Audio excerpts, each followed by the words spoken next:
Ms. Brown Hennerhan, I do have a statement that I need to read into the record, please. Yes, ma'am. Thank you. I have received this correspondence. It is addressed to the Honorable Chair Kimberly Frederick, dated November 20th, 2024. Please be advised that I will recuse myself in the parole hearing of Susan Smith, number 221487. I was acting warden at Camille Graham Correctional Center in 1999, where inmate Smith was housed, and subsequently transferred to Leith Correctional Institution. I have determined that it is appropriate to recuse to eliminate any appearance of affecting her opportunity for parole. Respectfully, Geraldine P. Murray. Thank you, Mrs. Murray. This is accepted. If you would please exit the room. Thank you.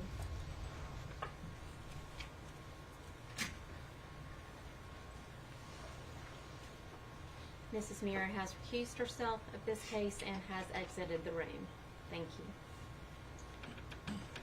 Thank you. And we have moved her site into the lobby briefly. And one moment as we admit all parties.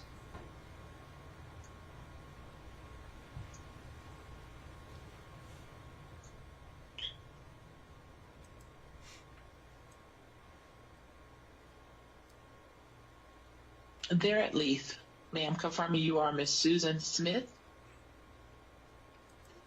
Yes, ma'am. Thank you.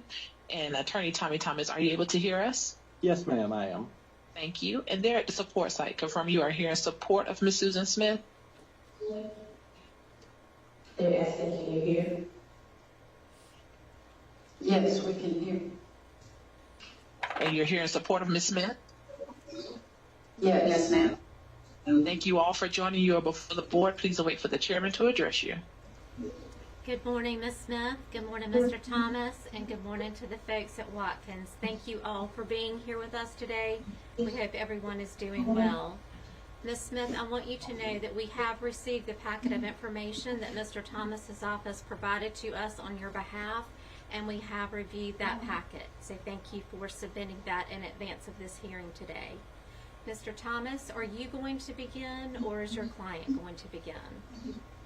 Yes, ma'am, I'll be glad to begin. Yes, sir. Members of the board, good morning. This is Susan Smith's parole hearing. This has probably been one of the most difficult cases that I have had to put together for a parole presentation. Just lots of different factors to consider. She's been convicted of murder, of course. She has served 30 years, and she was 23 at the time that this incident occurred. She was sentenced to life with the eligibility of parole, so that's why she is here today. I'm not really going to speak much about the crime. There are some things that I want to cover, and that's not out of disrespect. We were very concerned about that. Today is Susan's parole hearing, and so today is going to be about Susan, and I want to make sure that the things that are important not only to her but to this hearing and this board are presented, and I want to thank you in advance for your time to listen to everything. This story is really a mental health story. Some of this stuff, I've known Susan for a couple of years, and we've been working on this case. One of the things when I first met her was, of course, trying to kind of figure out some rhyme or reason as to, how these things have happened, and was able to find and have someone come to see her on a routine basis for counseling, and also to try to help her, through the daily things with Department of Corrections. As a result, that's kind of what I came to the conclusion was it is a mental health story. It's about the dangers of untreated mental health. It is about the lack of insight, the lack of diagnosis into mental health, and it's about stigmas, old stigmas. Of course, I'm 68 years old. I remember those. Hopefully they're not as bad today. Susan was hospitalized as a young teen for a short period of time for mental health treatment. And not to disparage anybody, but her mom was telling folks that she was in the hospital because she had a strep infection. So those were things that we didn't talk about. Those were things that were pushed under the rug, so to speak, because they were embarrassing. They showed weakness.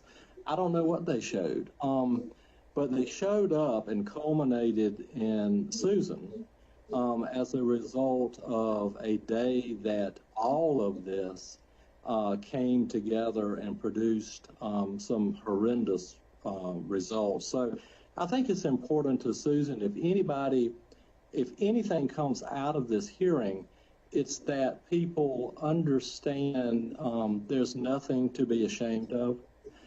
There's nothing and no reason not to reach out and seek treatment. And there is certainly no stigma that should be involved in trying to better yourself and help yourself for yourself and for others, members of the family and everyone. Susan, moving on, Susan is a high school graduate. She has some college with USC Union. She has attended International Christian College, and she's worked on an associate's degree. She's still actually working on that in Christian counseling. She has no prior record that I'm aware of. If paroled, she would be living with her brother, Scotty Vaughn. Scotty is here today and very briefly wanted to address the board. The job for her, she has served 30 years, so she's been in Department of Corrections for a long time, would be through vocational rehab. The PEP program is probation and parole, would know it. And we have made arrangements for aftercare with a licensed mental health professional. You have that information in the packet that's been provided to you.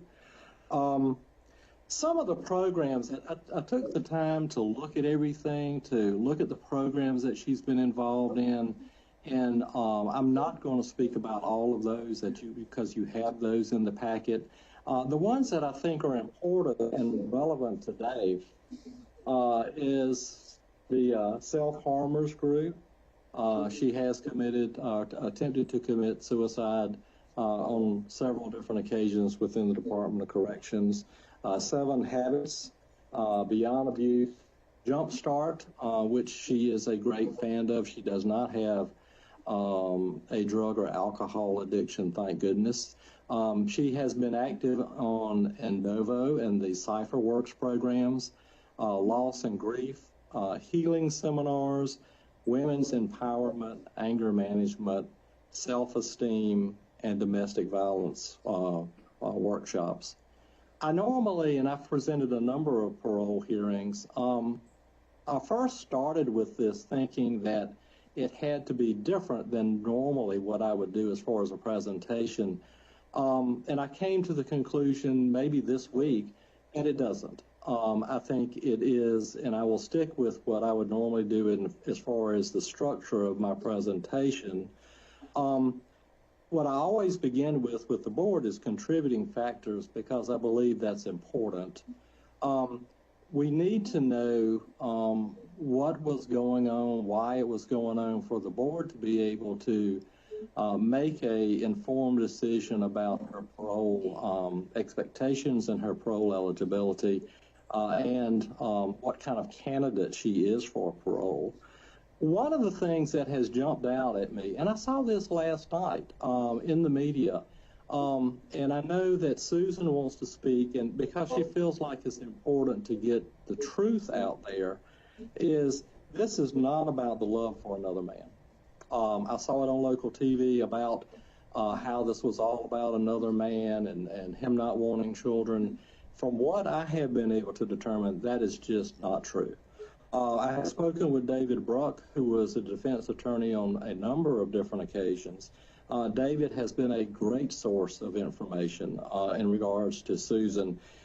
He indicated to me that this was a theory of a motive by the state. That's where we think it developed.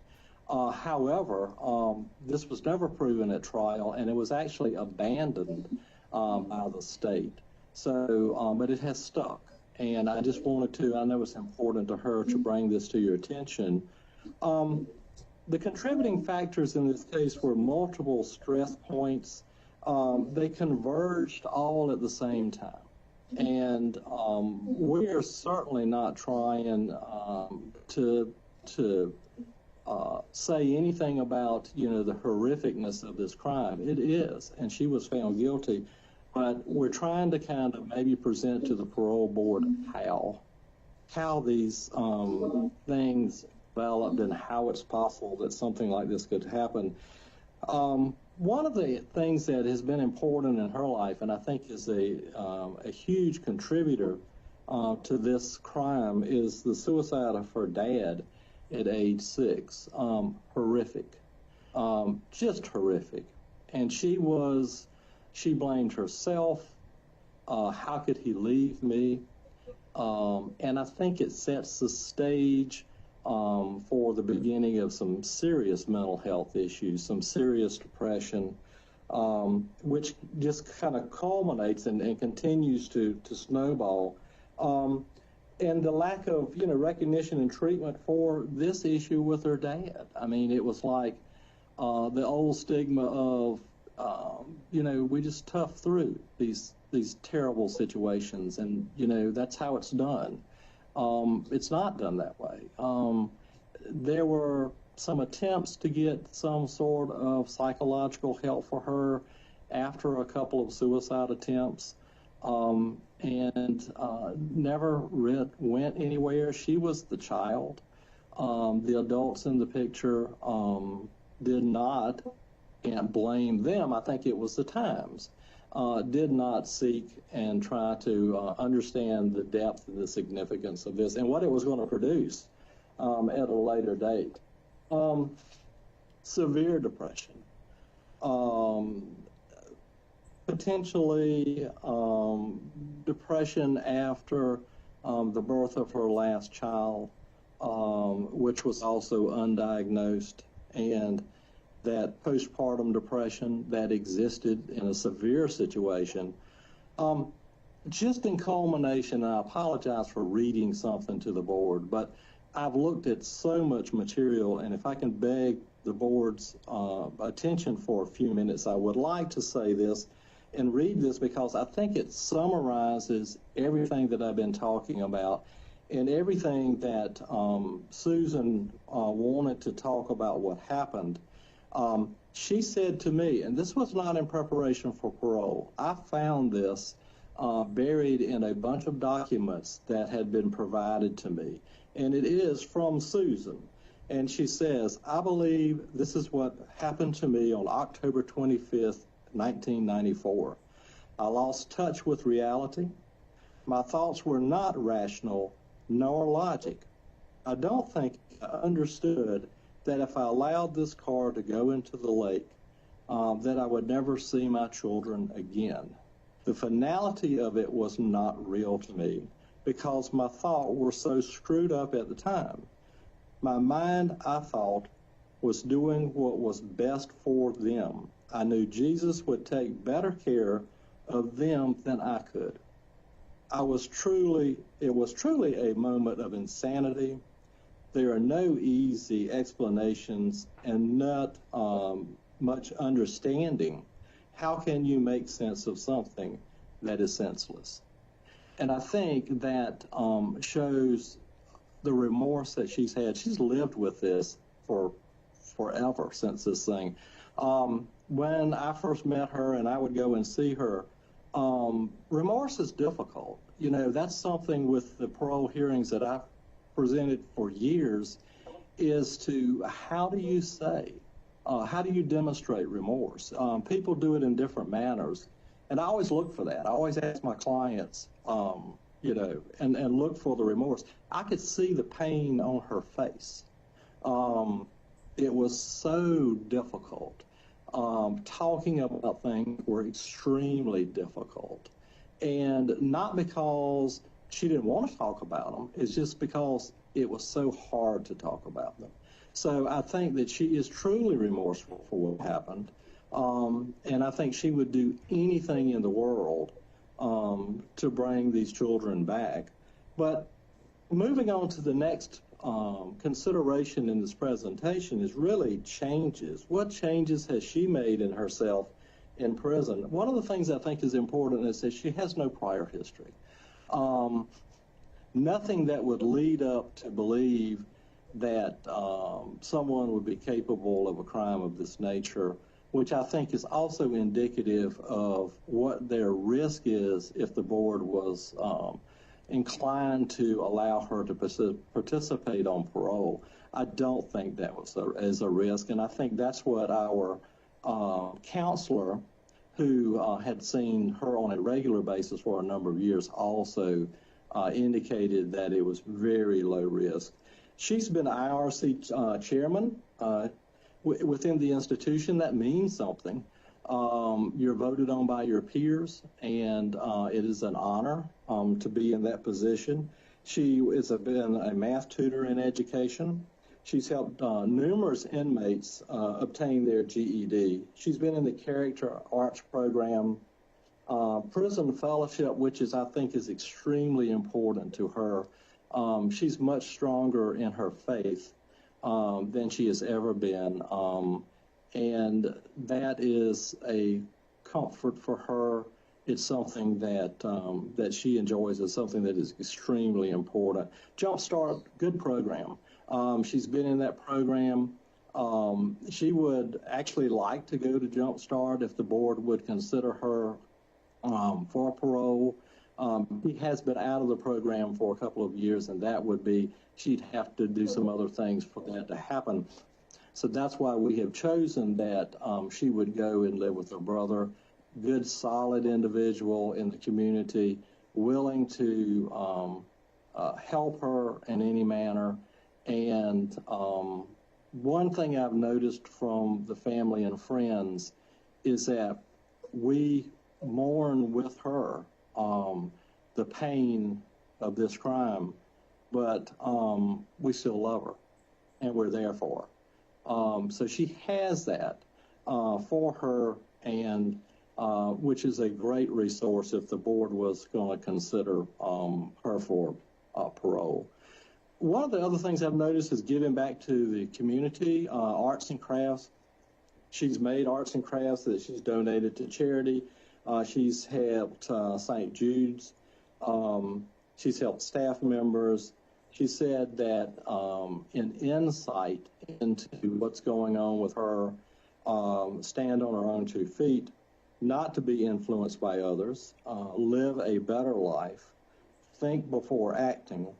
And, you know, other people are affected by your decisions and your actions, and the importance of mental health. I think that comes back into what we're talking about.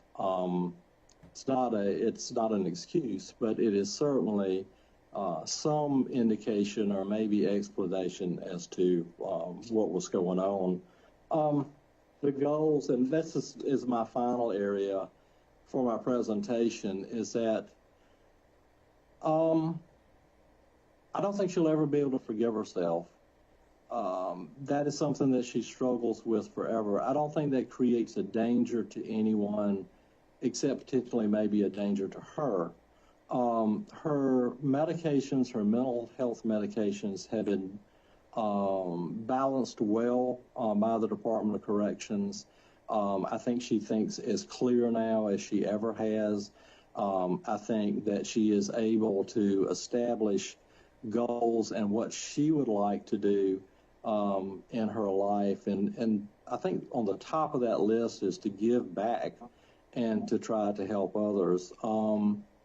She said that no one should suffer in the way that in their treatment. There is help available, and she wants to help to get out and maybe help to promote that that concept that there's help out there. You just have to seek it. And she said she'd like to live a quiet life. She would welcome supervision if granted parole, and maybe that is the best thing about this situation. From that type of situation is that if she's granted parole, it is for life, and she will be supervised and she will be monitored by the Department of Probation and Parole Services for the rest of her life. She said that she would welcome that because that is another pillar of stability that is available for her that she can reach out to. And she said that that would be a vital and instrumental part of her life. She loves animals. She said that would like to find a job helping with dogs and cats. I often ask my clients, if you could choose and you could make these wishes come true, what would you like to do? You know, what is the job that you truly would enjoy? Often that's different than the job that we have. And I think that job for Susan is the care for animals and being involved in that area of help. In closing,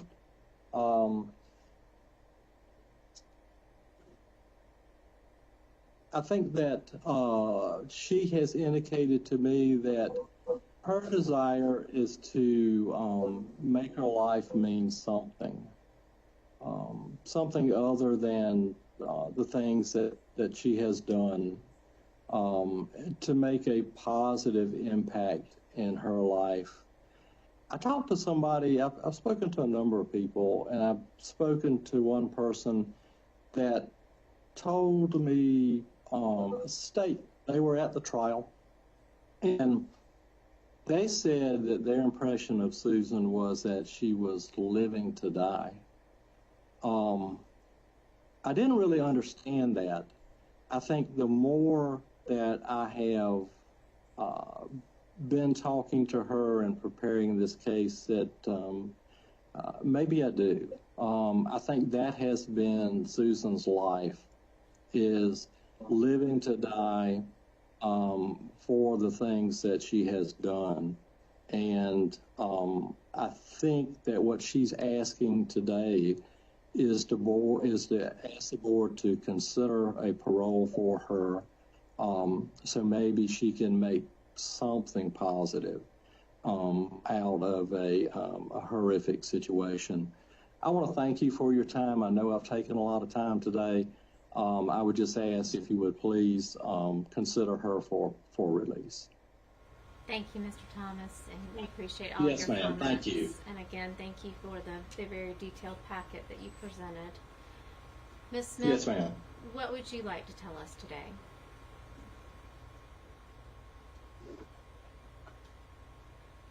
First of all, I want to say how very sorry I am.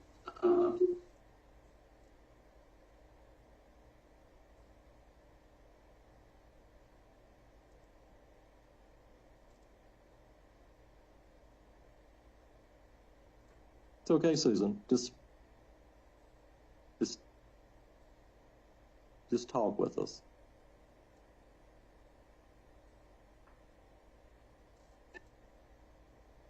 I know that what I did was horrible.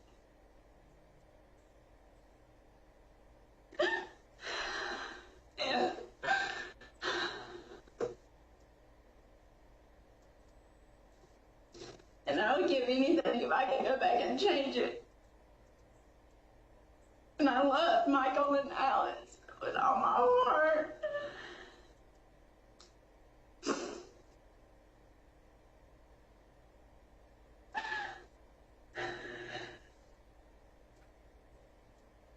Smith, were you under the influence of drugs or alcohol the night that you murdered your children? No, ma'am, I was not. Your attorney talked about working with mental health. Is that helpful to you? Ma'am, Mr. Thomas, I hear you. Mr. Thomas talked about the fact that you were working with mental health, and my question is that helpful to you? Yes, ma'am. Is that something that you would be willing to continue with on the outside if you were granted parole? Yes, ma'am. Ms. Smith, your crime took a lot of resources from the law enforcement community. What, if anything, would you say to the folks who worked so hard to find your children if you had the opportunity to speak to them today? That I'm sorry that I put them through that. I really, really am. And I'm especially sorry to the drivers that I had to find them. I wish I could take that back. I really do. I didn't lie to get away with it. I really didn't. I was just scared. I didn't know how I could tell the people that loved them that they would never see them again. I didn't know how I could tell David he couldn't see his son again.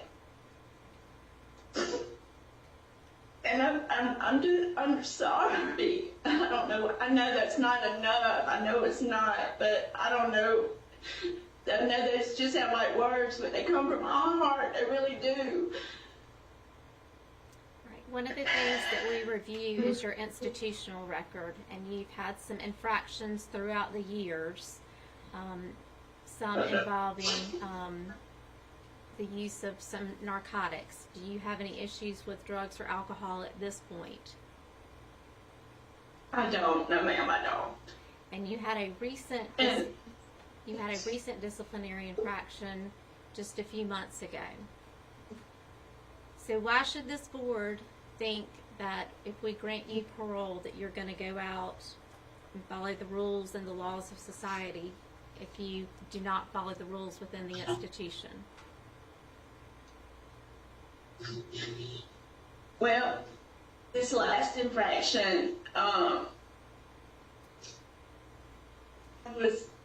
trusted the wrong person. This lady contacted me, and I trusted her. I thought she was going to do a documentary on mental health, and I really am not guilty of what they charged me with, and I have filed an appeal on that charge. And as far as your question, I've never been in trouble before, and the things that I have been found guilty of in here have been just stupidity. I know I made a lot of mistakes in here, and I have learned from them. And before this last infraction, it had been 10 years. Because I grew up and I knew that I needed to stop making dumb decisions, and I did. I knew it was time to grow up and do the right thing. I just made a lot of dumb choices and mistakes in here. So I know I've learned from those mistakes. What do you feel is the most And I'm not important gonna do thing that that. you've learned while you've been incarcerated?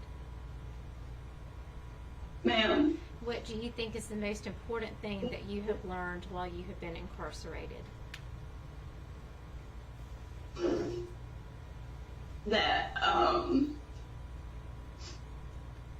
that people are important, that forgiveness and love, that family is important, and that decisions we make not just affect us, they affect the people that we love. And not to take things or people for granted. All right. Is there anything else that you would like to tell us today that wasn't in your packet or that has not already been said? I would just like to say that I am a Christian, and God is a big part of my life, and I know He has forgiven me, and it is by His grace and mercy and I have a lot of faith, and I live by that every day. And I just ask that you show that same kind of mercy as well. And I guess, yeah, that's it. Thank you. Are there any other questions Okay, thank from the you. board? Folks at Watkins, I need each of you to please state your name for the record and your relationship to Ms. Smith. Ma'am, can we begin with you, please?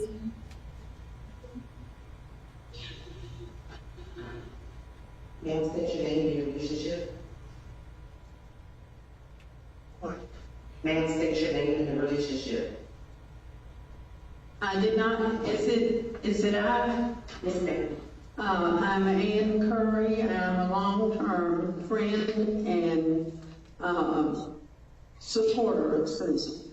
Thank you, Ms. Curry. And sir, your name, please? And the, State your name, sir, and your relationship. State your name and your relationship. okay, I'm the Reverend Tom Curry.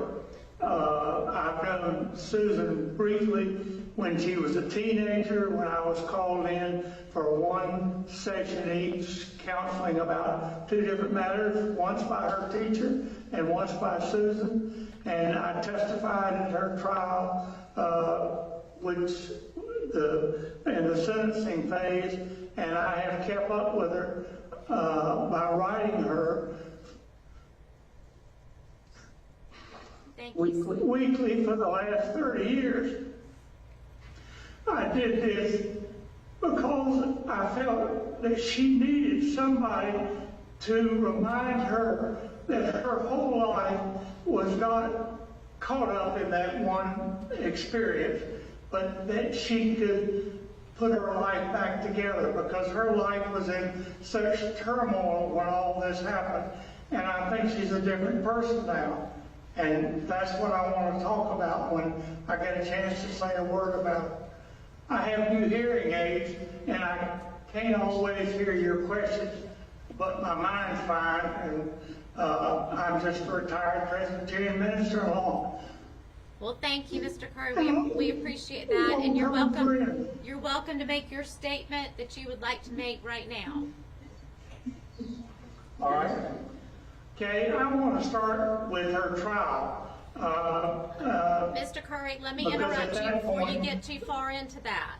We are not here to retry her case in any form or fashion. That is not the purpose of the parole board. We are here to determine if she is a good candidate for parole, and if so, we would set the parameters of that parole.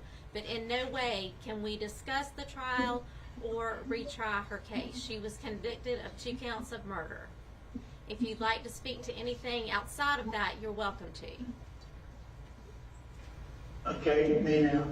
I just want to say 2 things about the trial. I only went to the trial for one part of one morning to testify in the sentencing phase against the death penalty. And the 2 things that I picked up from the trial itself was, one, a prison guard who came, a female, who said that she had not seen a criminal as remorseful as Susan was, and that she felt her remorse for what she had done was genuine. And the second thing was one of the jurors. The prosecuting attorney was pushing hard for the death penalty, and the jury voted not, and they voted life, as y'all have already mentioned. But one of the jurors said that she felt like that it would be harder for Susan to live with what she had done than to die. And I thought that was a true statement. And it certainly has been for Susan during her 30 years in prison, and especially the first part of her time that she was there. It's been mentioned she attempted suicide several times, and she had a couple of run-ins where guards were able to use her for their pleasure, and that's a bad situation, and was dealt with, and she was not the only prisoner involved. All right, thank you, Mr. Curry. Thank you for your comments. Thank you for your comments. Mrs. Curry, do you wish to say anything? Yes, please, and thank you for letting us speak. I just want to say that I really think Susan is ready for parole now. She has surrounded herself with a caring support community that advises and encourages her, and she listens to them. As Mr. Thomas said, she has done everything she can to prepare herself to live outside of prison and taking courses and learning how to teach and caring about other people and working on teams and projects together. And thirdly, as both of them have said, she is not the young woman who went into prison 30 years ago. She is much stronger. She has grieved, is still grieving, will always grieve. But she's learned from it. And she has experienced paralyzing remorse and survived. Today, she wants to begin to rebuild her life, and I hope you'll give her that chance. I want to say one more word. For the last 2 years, now remember I wrote her for 30 years, once a week, pretty close to every week. And that is, the last 2 years I've ended my letters by saying, Susan, you live in a needy place. Right? Share God's love with those around you and with your other contacts, but always live in hope for your own future. There is a time when you will live on your own again past prison. And that's what I hope you all will give her the chance to do at this time. She is a very different person from what she was 30 years ago. And I've probably been in contact with her talking about spiritual things, but also just trying to enlarge her life by telling her about what's going on in the world around her and in the Curry family. She's the same age as one of my children. All right. Thank you, Mr. Curry. We appreciate all of your comments, sir.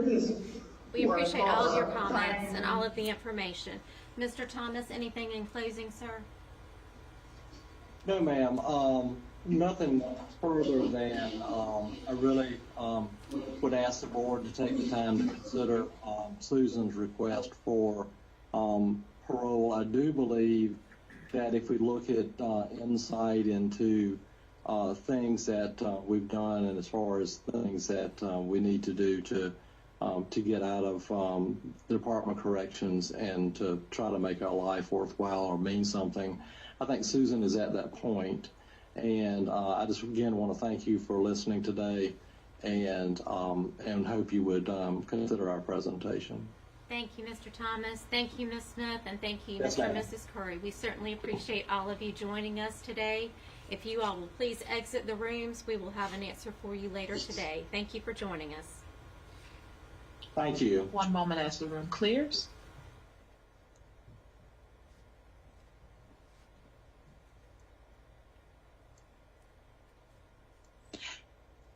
And the room is clear, and we do have additional testimony facilitated by the Office of Victim Services. Please wait as all victims join from central office.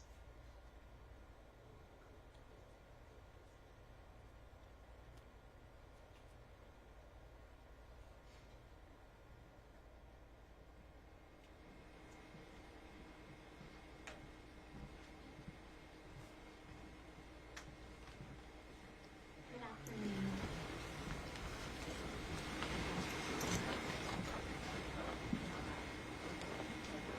You all come on in. Thank you.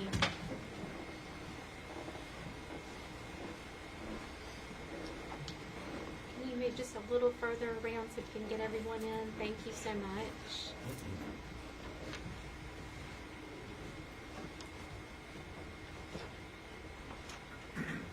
Thank you. Good afternoon. You all are here for the parole consideration case of Susan Smith. Is that correct? Yes. We are so very, very sorry for the circumstances that brought you all to be a part of this hearing today, but we cannot tell you how much we appreciate you joining us and being here with us today. Thank you so much. Before we begin, I do need each of you to please state your name for the record and your interest in this case. Sir, can we begin with you, please?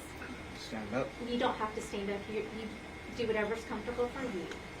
I'm David Smith. I'm the father of Michael and Alex. Thank you, Mr. Smith. I'm Tiffany Smith. I am David Smith's wife. Thank you. Rebecca Smith French. I'm the aunt of Michael and Alex. I'm Savannah Smith, and I am David's daughter, Michael and Alex's sister. Austin Hughes. I'm a friend of the victim family. I'm Tommy Pope. I was the solicitor in the original trial. I'm Kevin Brackett. I'm the 16th Circuit Solicitor currently and was a prosecutor on the original case. Laura Hudson with the Crime Victims Council. Mark Reynolds. I'm with the victim's family. Billy Bailey, personal friend. Kathy Bailey, personal friend. Jeff Bailey, Sheriff, Union County. Scott Cooper, Sheriff's Office, Union County. Michael Cogdill, documentarian. Rita Swan, aunt to Michael and Alex. Doug Smith, Dave's uncle. Thank you all, and again, we are so very, very sorry for the circumstances, but thank you for being here with us today. We do have the facts of the offense, and we've heard from Ms. Smith. Now we want to hear from you all, whether you were for or against parole, and if anyone would like to make a statement, you are certainly welcome to do so. Mr. Smith, would you like to begin, or would you like to conclude at the end? It's completely up to you. Conclude at the end, please. Okay. Who would like to speak first? I'll speak first, please, ma'am. Thank you. Yes, sir. So I'm Tommy Pope. I was the 16th Circuit Solicitor, and this was a death penalty case. And the reason it was a death penalty case, you know, the solicitor has that discretion, but the reason it was a death penalty case, you know the facts and circumstances, and I just felt strongly that had the black man with the toboggan committed the crime, people would expect a death penalty. If David Smith had committed the crime, people would expected the death penalty. And I thought it was very important that the portrayal that Susan Smith showed, that she be treated the same. We knew it was going to be difficult. We knew there was a likelihood of not achieving the death penalty. But I think it's important to note the jury at the time actually asked, what did life mean? And you may be aware, but in that time, life did not mean life. Life became life in 96. We tried the case in 95. So the jury was asked, and the judge was required to instruct the jury that you take life and death in its plain and usual meaning. Carrying that forward, the jury showed her mercy. The jury gave her a life sentence. But one of the jurors, or more of the jurors, after the fact, and speaking to the media, said that they believed the life sentence was the greater punishment because they believed that Susan should have to reflect on what she did to Michael and Alex, that she should have to spend the rest of her life thinking about what she'd done. The two fallacies in that logic that the jury could not have known are, number one, obviously we're here today, so life did not mean life. Number two, and you have it before you, Susan's conduct from the day she rolled the kids in the lake. The defense claimed a botched suicide, but she was able to save herself. She was able to blame a black guy. She wasn't wet. She wasn't injured when she runs to the house and concocts this story. Susan has always focused on Susan. I will believe to the end of my time that Susan made a horrible, horrible choice to choose a man over her family.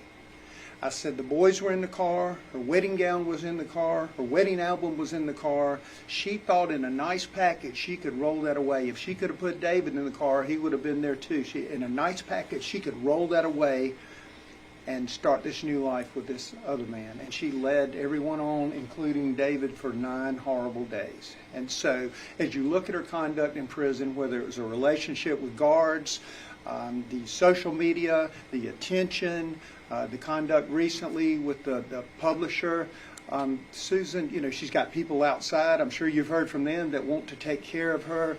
Susan has always focused on what's best for Susan. And so the evidence that you have before you, I think, tells clearly that she has not focused on Michael and Alex. She only has and continues to focus on herself. And so on behalf of this family, on behalf of justice and the justice for this case, it's not about her behavior or what she would do when getting out, but I know one of your criteria is the nature of the crime and whether the punishment is there.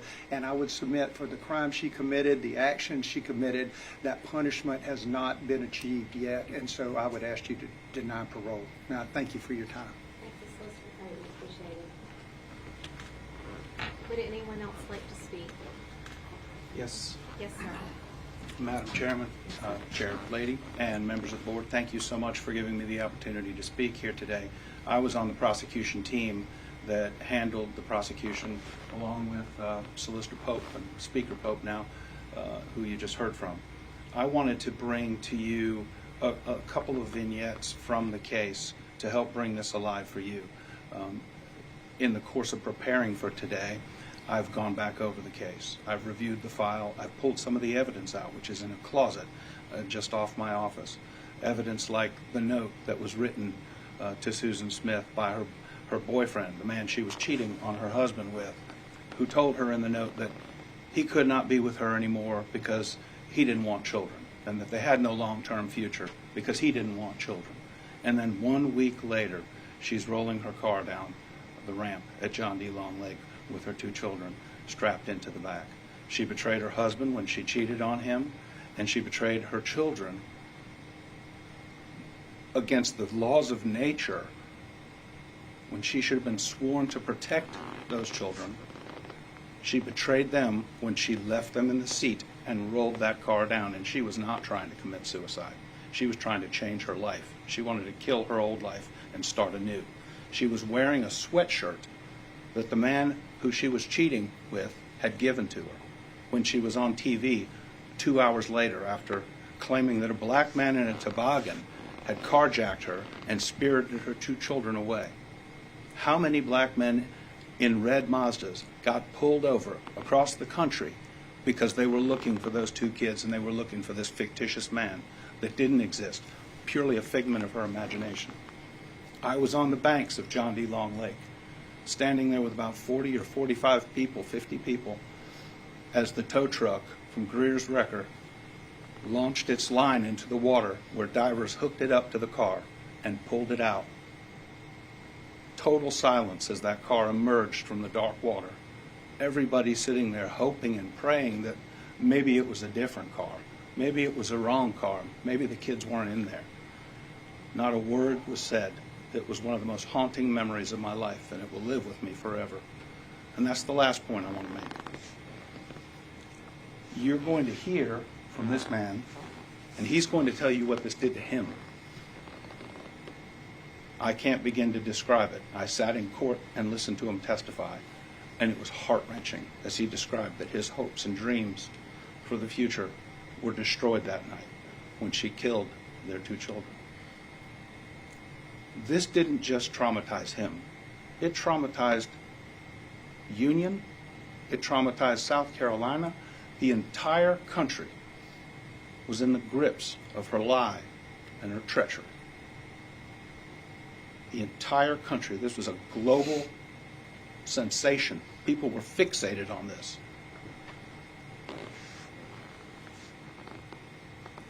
They're not the only victims. And on behalf of the community that I represent now, I don't believe she should ever be released from jail until the last person alive who remembers Michael and Alex is dead. And that will not be in her lifetime. She should never be released, and she should not be released now. His hopes and dreams were dashed. I hope you dash hers today and every 2 years hereafter. Thank you, Solicitor. Does anyone else wish to speak?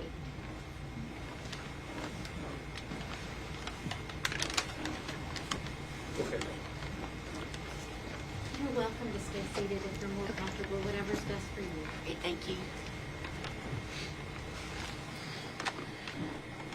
I'm going to read what I wrote. Okay, it's easy, if you don't mind. When Susan murdered Michael and Alex, she altered the course of my life and my family's life forever. Having grown up with 3 older brothers, Susan was like the sister I never had. I was a teenage mom of just 16, so I looked up to her and even admired her. I thought she was the best mother to the boys, and I strived to be just like her. I would even leave my own daughter with her while I attended night school. Susan betrayed us and took the lives of those boys and then lied about it. For days, when she did this, she destroyed a trust in me that I've never regained. And as a result, I do not develop close relationships with others easily, in particular females. Anxiety and depression have plagued my life for years. I push it away during spring and summer as best possible, but it always creeps back up around Alex's birthday when it rolls around in August. because I know Michael's won't be far behind in October. And then the anniversary of their death on the 25th. Because in my mind, it always refer to this period of time as the sad months. Throughout my career, the majority of any time missed at work is around Michael and Alex's birthdays and the anniversary of their death. I stay in bed and sleep to deal with the depression. It's just easier this way, or at least it seems to be. Something as simple as taking up a new hobby turned into a nightmare for me last year. My boyfriend and I decided to take scuba diving lessons. I geared up with all the equipment, face mask on, oxygen tank on my back, stepped off the side of the pool into 15 feet of water and immediately sank to the bottom from all the weight I was carrying. Normally you'd remember to breathe and begin to ascend as I had studied for all the weeks leading up to that point, but nothing prepared me for dropping into a body of water and the feeling of being weighted down, unable to breathe, and seeing Michael and Alex's face. I immediately panicked, ripping off my face mask, sucking in water, and not being able to come to the surface from all the weight I was carrying. I was drowning, and I knew in that moment that was the closest I'd ever come to knowing what my nephews had endured and how horrific and scared their last moments had to have been. Something as simple as taking up a new hobby was yet one more thing Susan was taken from me. In over 25 years, I have found myself finding comfort going to the cemetery where the boys are buried, beside our older brother. I go there often and I will tidy up their graves, where people have left trinkets or gifts, and I talk to them. I go there when I'm happy. I go there when I'm upset. Rainy days, sunny days, cold days and hot days, it doesn't matter. It brings me peace just being there. But as a result, I'm not able to bring myself to move away from Union County because now I don't want to leave them.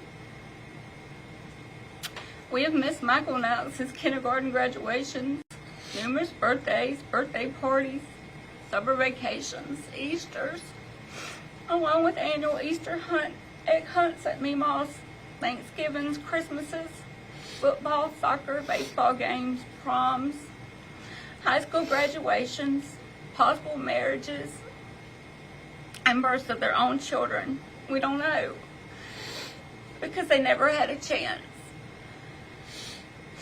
They never had a chance to live a life of their own. Susan took that from them. She took that from us all. And now she wants a chance to be free after only serving 30 years. No. Life should mean life. I'm respectfully asking you to please deny her request for parole. Thank you. Thank you, Mary.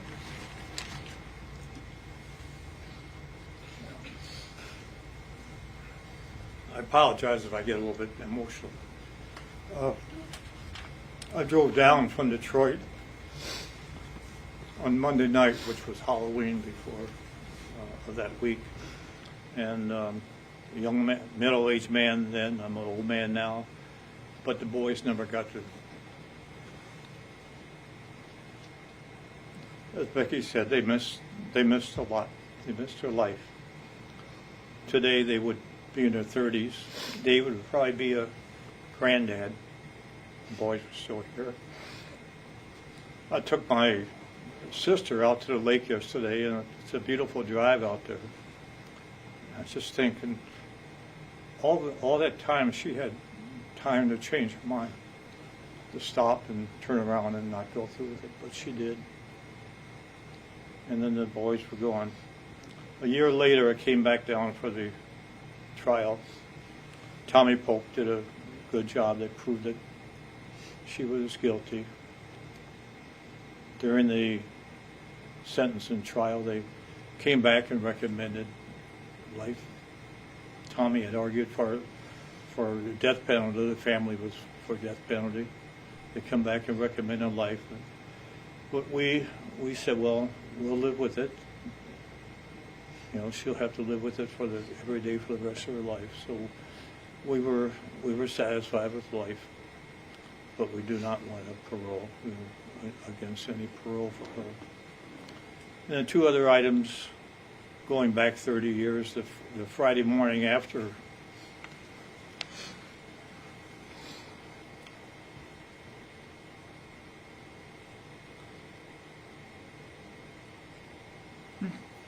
apologize.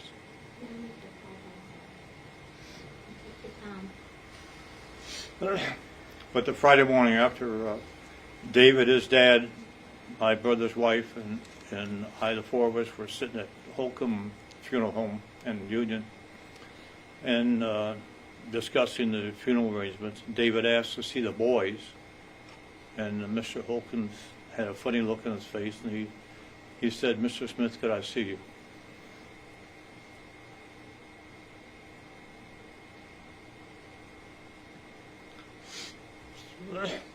So we went out, and he said, "You know, your nephew can't see the boys." And he told me why. He said, "You know, the boys were in the water for 9 days."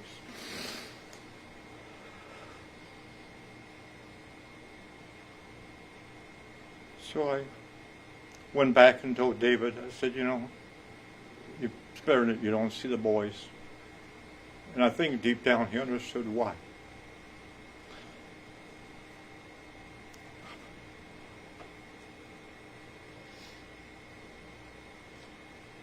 The next day, Saturday, three of us, David, his dad, and I, went out to the Bougainville United Methodist Church Cemetery and to look where the boys are going to be buried. And David's brother, Danny, who had died 3 years earlier, was buried there. David wanted his boys buried next to his brother, their uncle. But the way the cemetery is laid out, there was no room for the boys to be put next to Danny.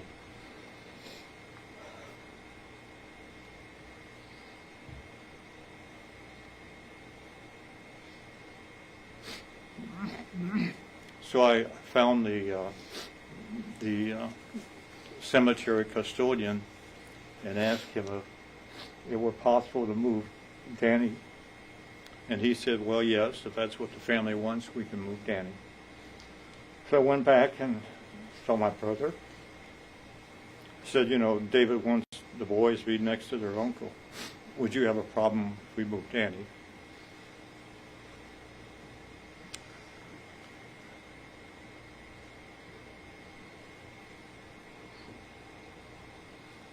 And he said no. So if you go out to the cemetery, you'll find that Danny and the boys are side by side.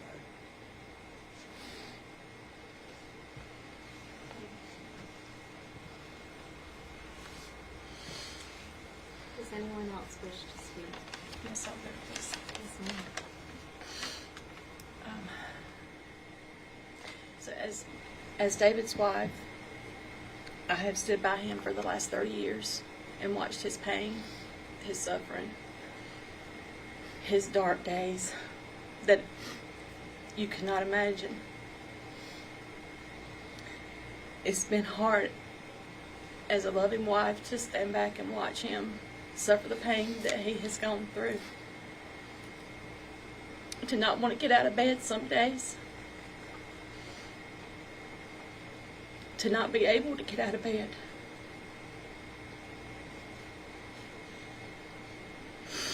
Because the pain was so much for him.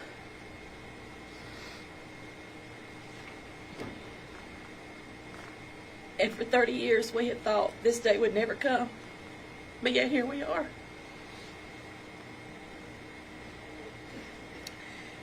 I don't feel that it's time for her to be let out because she took 2 lives. She didn't just take 1. She took 2 precious little boys that we haven't been able to watch grow up.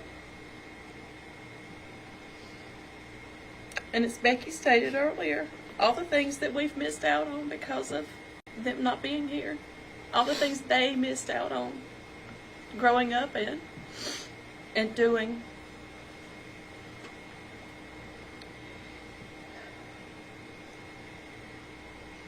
And for her to be in prison for the last 30 years, you would think that she would have thought about what she's done she would have said, "I'm sorry." But she hasn't said, "I'm sorry." She hasn't even called him. She hasn't even told him she was sorry. Much less the world.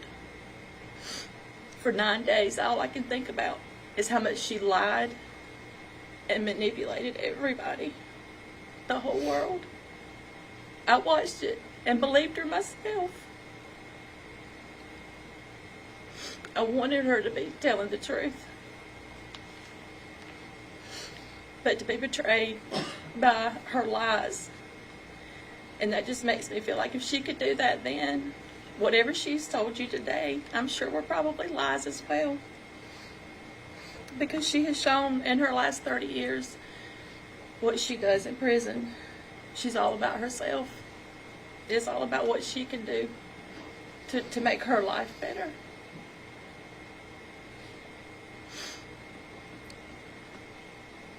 Michael and Alex didn't get a chance at life. They were forced the death penalty. She took that from them.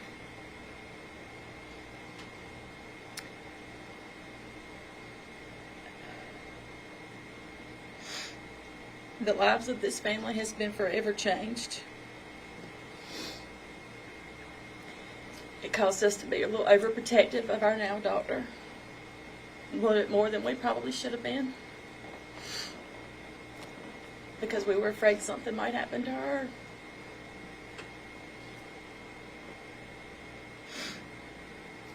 It's changed the way we look at life. It's changed the way that we look at everybody. Who can I trust? For a long time, I didn't trust a lot of people. I had to be careful, around certain people. I didn't know if I could trust them or not. All because of her lies.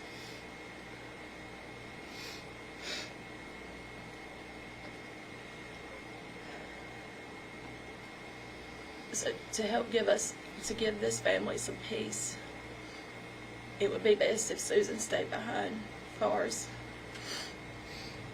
and stay in prison for the rest of her life. I respectfully ask you to keep her in. Thank you. Thank you, ma'am.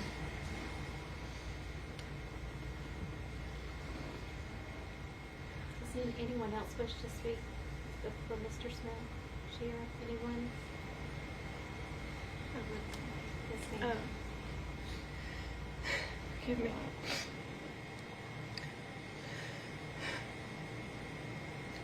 Most of what I have to say is going to be pretty redundant. But primarily I would just like to focus on,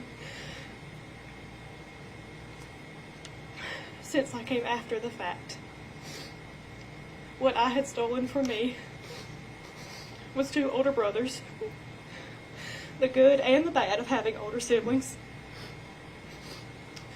And I now try to use my life as a way to live for them. And growing up, I didn't quite understand it my whole life, but when I finally did, I felt like I had witnessed it, like I was there. The pain that not only was caused to me in like a domino effect, but what I have seen firsthand with my father, my aunt, and our whole hometown. We can no longer say that we're from Union County without Susan's actions being brought up.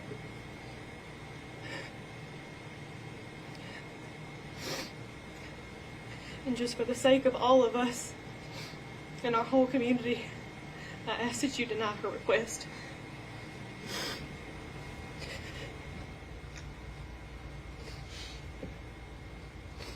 Mr. Smith, you're welcome to stay seated if you are more comfortable.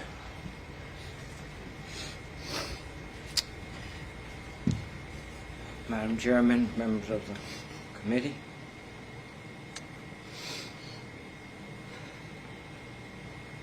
It's been a tough 30 years. I'm not here to speak about what she's done in prison. You all have the records and accounts of all that. Just here to advocate on Michael and Alex's behalf and as their father.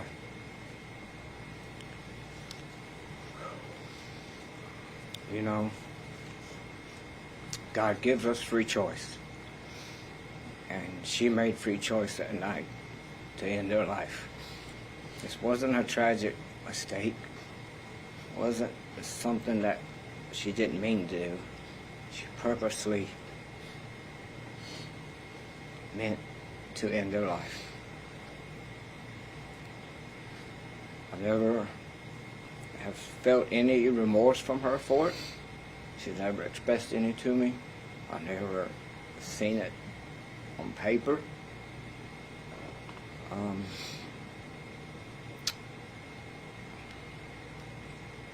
No, she, as you've heard, she changed my life for the rest of my life that night.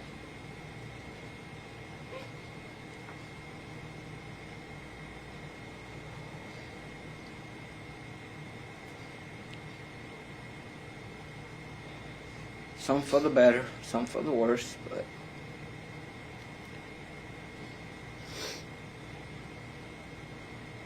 what she did, not only to Michael and Alex, she came pretty close to causing me to end my life because of the grief that she brought upon me. But thankfully she didn't. I understand back in 95 that through the state's law, life in prison meant 30 years to life. And now that's different, but at that time, that's what counts. I understand that.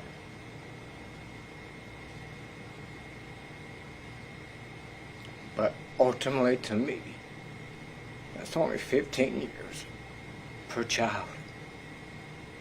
Her own children. It's just not enough. So I'm asking that you please deny her parole today.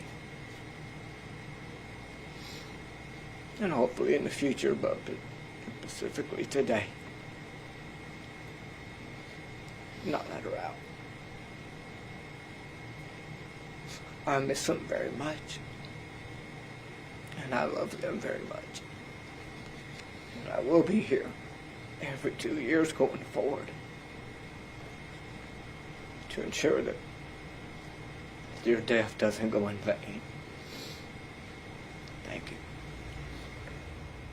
Thank you so much, Mr. Smith.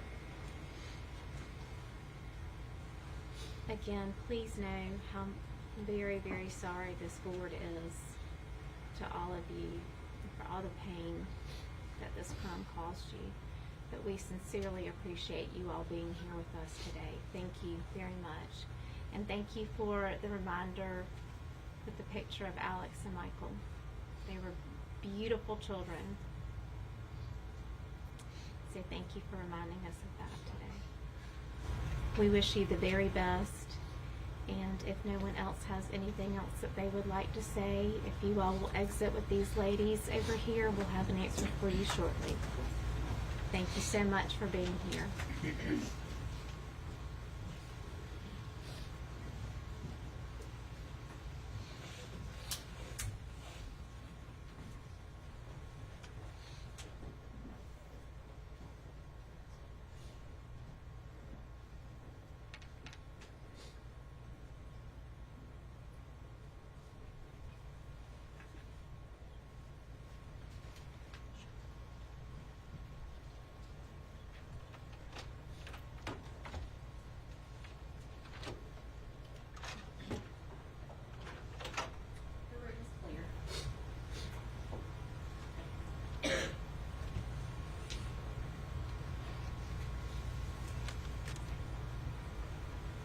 As a reminder, Mrs. Mira did recuse herself. Ms. Susan Smith is denied parole. The vote is unanimous. Numbers 1 and 6. Thank you. Thank you. The time now is 12:51 p.m. We will pause our recording. Ms. Hunter, if you can advise when the recording has been paused. The recording has been paused. Thank you so much. Thank you so much. This is Valerie Suber, Associate Deputy Director for Paroles, Pardons, and Relief Services. If everyone would just give me a moment to give some instructions. As the room clears from the board, I would like for media to pay attention. You are given the next 15 minutes for bathroom break. Please use the restroom. Prepare yourselves for the press conference. We will allow you into the building beginning 15 minutes from now. Once we check you in, we'll start the press conference once everybody is inside. If there are any questions, please address them to the staff and we'll get you an answer as quickly as possible. Again, there is 15 minutes between the time we're ending this and beginning entrance back into the building. Anybody who is in the building who needs to leave and get their cameras or phones are allowed to do so during that 15-minute period and then check back in at the front door. Thank you all so much, and the board will be at recess for lunch.